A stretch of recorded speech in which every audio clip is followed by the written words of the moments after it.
அனைவருக்கும் வணக்கம். அங்காளம்மன் பார்வதி தேவியின் அம்சம் ஆவார். சக்தி தேவியின் உக்கிர வடிவமே மேல்மலையனூர் அங்காள பரமேஸ்வரி ஆவார். அங்காளம்மன் பல கிராமங்களில் காவல் தெய்வமாகவும் குல தெய்வமாகவும் வணங்கப்படுகிறாள். புகழ்பெற்ற சக்தி தலங்களில் மேல்மலையனூர் அங்காளம்மன் கோவிலும் ஒன்று. பிரம்மாவுடைய ஆணவத்தாலும் சரஸ்வதி தேவியின் கோபத்தாலும் சிவபெருமானுக்கும் பார்வதி தேவிக்கும் சாபம் ஏற்பட்டது. அவர்கள் கொடுத்த சாபத்தினால் சிவபெருமான் யாசகம் கேட்பவராகவும் பார்வதி தேவி தள்ளாடும் வயதான கிழவியாகவும் மாறினார்கள். தங்கள் சாபங்களை நீக்கிக் கொள்வதற்காக பூ உலகத்திற்கு வந்த சிவபெருமானும் பார்வதி தேவியும் பல இடங்களில் அலைந்து திரிந்து கடைசியாக மேல்மலையனூரில் சாப விமோச்சனம் பெற்றார்கள். அவ்வாறு உருவானதே மேல்மலையனூர் அங்காளம்மன் கோவிலாகும். இக்கோவிலுடைய வரலாற்றை தான் இந்த வீடியோ பதிவுல நம்ம பார்க்க போறோம். கண்டிப்பா அங்காளம்மனுடைய வரலாற்றை தெரிஞ்சுக்கணும்னா இந்த வீடியோவை முழுசா பாருங்க. 4 யுகங்களுக்கு முன்பு சிவபெருமானுக்கு 5 தலைகள் இருப்பது போலவே முன்பொரு காலத்தில் பிரம்மாவுக்கும் 5 தலைகள் இருந்திருக்கிறது. இதனால் சிவபெருமானுக்கு சமமான வரங்களை தன்னாலும் அளிக்க முடியும் என பிரம்மாவுக்கு ஆணவம் அதிகமாகிக் கொண்டே இருந்தது. பிரம்மாவின் இந்த ஆணவத்தை நீக்க நினைத்தார் பார்வதி தேவி. அதன்படி பார்வதி தேவி பிரம்மன் வரும் பொழுது நாதா என அழைக்கிறார். அதற்கு பிரம்மன் அனைத்தும் உணர்ந்த பராசக்திக்கு தன் கணவர் யார் என்று தெரியவில்லையா என சிரித்தார். இதனால் பார்வதி தேவி சிவபெருமானிடம் பிரம்மனின் ஆணவத்தை போக்க அவரின் 5 தலைகளில் ஒரு தலையை கிள்ளி எடுத்து விட வேண்டும் என கூறினார். இதனால் சிவபெருமான் பிரம்மாவை கண்டித்தார். பிரம்மாவின் ஆணவத்தால் இருவருக்கும் இடையே வாக்குவாதமும் ஏற்பட்டது. இதன் முடிவில் சிவபெருமான் கோபத்துடன் பிரம்மாவின் 5 தலைகளில் ஒரு தலையை கிள்ளி எடுத்து விட்டார். வலியால் துடித்த பிரம்மா சிவபெருமானை பார்த்து, கிள்ளிய தலை உன் கையிலேயே ஒட்டிக்கொள்ளட்டும். உனக்கு வழங்கும் உணவை அந்த தலையே சாப்பிட்டு விடும். நீ பித்தனாக அலைவாய் என்று சாபம் விடுகிறார். தன் கணவரின் இந்நிலைக்கு காரணமான பார்வதி தேவியை பார்த்து, நீ உன் அழகை இழந்து கிழவியாய் மாறி கொக்கிரகை தலையில் சூடி கந்தல் ஆடை அணிந்து அலைந்து திரிவாய் என சரஸ்வதி தேவியும் பார்வதி தேவிக்கு சாபம் விடுகிறார். பிரம்மா சரஸ்வதி அளித்த சாபத்தின்படி சிவபெருமானும் பார்வதி தேவியும் பல இடங்களில் அலைந்து திரிகின்றன. பார்வதி தேவி இறுதியில் திருவண்ணாமலை சென்றடைகிறார். அங்குள்ள தீர்த்த குளத்தில் மூழ்கியவுடன் பார்வதி தேவியின் வயதான தோற்றம் மறைந்து பழைய உருவத்தை அடைகிறார். பின்பு அங்கிருந்து கிழக்கு பக்கமாக மேல்மலையனூருக்கு வருகிறார். இரவு ஆகிவிடவே தாயனூர் என்ற ஊரில் ஏரிக்கரை அருகே தங்கிவிடுகிறார் பார்வதி தேவி.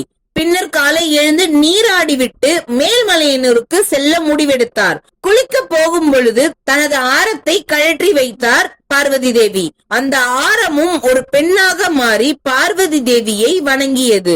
அவருக்கு ஆசி வழங்கிய பார்வதி தேவி, இதே இடத்தில் நீ முத்தாரம்மன் பெயரில் விளங்கி மக்களுக்கு அருளாசி வழங்குவாய் என அருள் புரிந்தார் பார்வதி தேவி. இப்போது மேல்மலையனூர் என அழைக்கப்படும் இந்த இடம் அக்காலத்தில் மலையரசன் பட்டினம் என அழைக்கப்பட்டது. இதற்கு காரணம் மலையரசன் என்ற அரசன் அவ்விடத்தை ஆட்சி செய்து கொண்டிருந்தான். அதனால் அக்கிராமம் மலையரசன் பட்டினம் என அழைக்கப்பட்டது. அந்த அரசனின் பூங்காவனத்தில் புற்றுருவாய் அம்மன் வீற்றிருந்தாள். அங்குள்ள காவலாளிகள் மீனவ குலத்தை சேர்ந்தவர்களாக இருந்தார்கள். திடீரென உருவான புற்றிற்கு அந்த மீனவர்கள் மஞ்சள் குங்குமமிட்டு புடவை சாற்றி தீபமேற்றி வழிபட்டார்கள். ஒரு நாள் அரசனின் பூங்காவனத்தில் புற்று இருப்பது அரசனின் காதுக்கு எட்டியது. அந்த புற்றை இடித்து அப்புறப்படுத்துமாறு உத்தரவு விட்டார் அரசர். மீனவர்கள் எவ்வளவோ தடுத்தும் கேட்காமல் புற்றை இடிக்க கடப்பாறையை ஓங்கியவுடன் அவ்விடத்தில் பூதகணங்கள் உருவாகி அங்கிருந்தவர்களில் மன்னன் மற்றும் மீனவ காவலாளிகளை தவிர மற்ற அனைவரையும் மறைய செய்து விடுகிறார்கள். மற்றவர்கள் அனைவரும் மறைவதை கண்டு அதிர்ச்சி அடைந்த மலையரசன் தன் தவறை மன்னிக்குமாறு அந்த புற்றின் கீழ் மண்டியிட்டு வணங்கினான். அந்த புற்றில் இருந்து பூங்காவன தம்மனாக பார்வதி தேவி தோன்றி, ஈசனின் சாபத்தை போக்கவே நான் இங்கு வந்து தங்கி இருக்கிறேன். என்னை நம்பி வணங்குவோருக்கு வேண்டிய வரங்களை அளிப்பேன் என கூறி மன்னனுக்கு அருளாசி தந்து மறைந்தார் பார்வதி தேவி. அன்றிலிருந்து மீனவ பரம்பரையை சேர்ந்தவர்களே இந்த கோவிலில் பூஜை செய்து வருகிறார்கள். பார்வதி தேவி மலையரசன் பட்டினத்தில் புற்றாக இருக்கிறார். நீங்கள் அங்கு சென்றால் பாவ விமோச்சனம் கிடைக்கும் என சிவபெருமானுக்கு மகாவிஷ்ணு கூறினார். அதன்படி பல இடங்களில் அலைந்து திரிந்த சிவபெருமான் இறுதியில் மலையரசன் பட்டினம் வருகிறார். சிவபெருமான் இங்கு வந்தவுடன் அவரை சுடுகாட்டில் தங்க வைத்து விடு. பின்பு தானியங்களால் செய்யப்பட்ட சுண்டல், கொழுக்கட்டை ஆகியவற்றை சமைத்து அவற்றை ஒன்றாக பிசைந்து 3 சிவலிங்கங்களாக ஆக்கிக்கொள். முதல் கபாலத்தை சிவபெருமானின் கையில் உள்ள திருவோட்டில் போடு. அதை பிரம்மனின் தலை சாப்பிட்டு விடும். 2வது உருண்டையையும் போடு. அதையும் அந்த தலை சாப்பிட்டு விடும். 3வது உருண்டையை போடுவது போல் பாவனை செய்து கீழே இறைத்து விடு. உணவின் சுவையில் மயங்கி கிடக்கும் பிரம்மனின் தலை தன் நிலையை மறந்து சிவபெருமான் கையை விட்டு கீழே இறங்கி சாப்பிட தொடங்கும். அப்போது நீ ஆக்ரோஷமாக விஸ்வரூப உருவம் எடுத்து உன் வலது காலால் அந்த தலையை மிதித்து விடு என்று மகாவிஷ்ணு ஆலோசனை கூறினார் பார்வதி தேவிக்கு. அதன்படியே பார்வதி தேவியும் செய்ய சம்மதிக்கிறார். மகாவிஷ்ணு கூறியது போலவே பார்வதி தேவி தங்கியிருக்கும் இடத்திற்கு வந்த சிவபெருமான் பார்வதி தேவியிடம் தாயே பிச்சாந்தேகி என யாசகம் கேட்டு நின்றார். வந்திருப்பது தன் கணவர் என்பதை உணர்ந்த பார்வதி தேவி தன் மகனான விநாயகரை அழைத்து உன் தந்தையை பாதுகாப்பாக வைத்துக் கொள்ளுமாறும் உட்கார்ந்தால் நீ தூங்கி விடுவாய், ஆகையால் நின்று கொண்டே காவல் இருக்குமாறு கேட்டுக்கொண்டார். விநாயக பெருமானும் சிவபெருமானுக்கு காவல் புரிந்தார். பார்வதி தேவியும் மகாவிஷ்ணு கூறியபடி 3 கவலங்களை தயார் செய்து வைத்துவிட்டு சிவபெருமான் இருக்கும் இடத்திற்கு வந்த பார்வதி தேவி அவரை சுடுகாட்டில் தங்கி இருக்குமாறும் காலையில் தான் வந்து பார்ப்பதாகவும் கூறிவிட்டு சென்றார். சிவபெருமானும் சுடுகாட்டில் தங்கினார். சுடுகாட்டில் தங்கிய ஈசன் அங்குள்ள சாம்பலை எடுத்து உடல் முழுவதும் பூசிக்கொண்டு உறங்கினார். இரவு முழுவதும் உணவு கிடைக்காததால் பிரம்ம கபாலமும் பசியில் வாடியது. மறுநாள் காலையில் பார்வதி தேவி 3 கவலங்கள் உள்ள தட்டை எடுத்துக்கொண்டு மயானத்திற்கு வந்தார். அங்கு மகாவிஷ்ணு கூறியபடியே முதல் உருண்டையை எடுத்து சிவபெருமானின் கையில் இருக்கும் பிரம்மனின் 5வது தலையில் போடுகிறார். அந்த கபாலமும் அந்த உணவை சாப்பிட்டு விடுகிறது. 2வது உருண்டையையும் அதே போல் போடுகிறார். அந்த தலை அதையும் சாப்பிட்டு விடுகிறது. 3வது உருண்டையை போடுவது போல் பாவனை செய்து கீழே இறைத்து விடுகிறார் பார்வதி தேவி.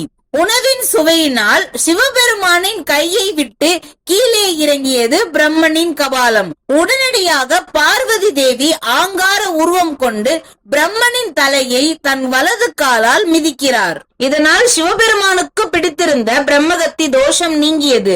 உடனே அவர் ஆனந்த தாண்டவம் புரிந்து சிதம்பரம் சென்று ஸ்படிகலிங்கமாக மாறினார். சிவபெருமானுக்கு தண்டேஸ்வரர் என்றும் ஆங்கார உருவம் கொண்டதால் பார்வதி தேவிக்கு அங்காளம்மன் என்றும் பெயர் பெற்றார்கள். விஸ்வரூபம் எடுத்த பார்வதி தேவியின் கோபம் தணியவே இல்லை. இதனால் அம்மனின் கோபத்தை தணிக்க தேவர்கள் முயன்றனர். ஆனாலும் முடியவில்லை. பார்வதி தேவியின் கோபத்தை தணிக்க தாங்கள் என்ன செய்ய வேண்டும் என மகாவிஷ்ணுவிடம் தேவர்கள் ஆலோசனை கேட்டனர். மகாவிஷ்ணுவும் தேவர்களிடம் அழகான தேரை உருவாக்குங்கள், அதில் பார்வதி தேவி அமர்ந்ததும் அவர்களின் கோபம் தணியும் என்றும் நான் அதில் கலசமாக மாறுகிறேன் என்றும் கூறினார் மகாவிஷ்ணு. அதன்படி 4 வேதங்கள் சக்கரங்களாகவும் தேவர்களில் ஒரு சிலர் தேரின் கால்களாகவும் ஆகாயம் தேர் சீலைகளாகவும் மகாவிஷ்ணு தேரின் உச்சியில் மீது கலசமாகவும் மாறினார். இதனால் அழகான தேர் பார்வதி தேவி அமர்ந்திருக்கும் பூங்காவனத்திற்கு எதிரே நின்றது. இதை பார்த்த அங்காளம்மன் அத்தேரின் மீது ஏறி அமர்ந்தார். மற்ற தேவர்கள் அந்த தேரை பிடித்து இழுத்து பூங்காவனத்தை சுற்றி வந்தனர். இதனால் அம்மனின் கோபமும் முற்றிலும் தணிந்தது. தேவர்கள் அம்மனின் மீது பூக்களையும் பொழிந்தனர். அங்காளம்மன் மனம் குளிர்ந்து தேவர்களை வாழ்த்தியதோடு தான் இங்கேயே கோவில் கொண்டு தன்னை நாடி வரும் பக்தர்களுக்கு வேண்டும் வரங்களை அளிக்கப் போவதாக கூறினார். அன்று முதல் அங்காளம்மனை நாடி வரும் தன் பக்தர்களுக்கு வேண்டும் வரத்தை அளித்து பாதுகாத்து வருகிறார் மேல்மலையனூர் அங்காள பரமேஸ்வரி. இந்த வீடியோல மேல்மலையனூர் அங்காளம்மனுடைய வரலாற்றை நம்ம தெரிஞ்சுக்கிட்டோம். இந்த பதிவு உங்களுக்கு பயனுள்ளதா இருந்ததுன்னா கண்டிப்பா இந்த வீடியோவுக்கு ஒரு லைக்கும், இந்த மாதிரி பதிவுகளை தொடர்ந்து பார்ப்பதற்கு கந்தனருள் யூடியூப் சேனலையும் சப்ஸ்கிரைப் பண்ணிக்கோங்க. நன்றி, வணக்கம்.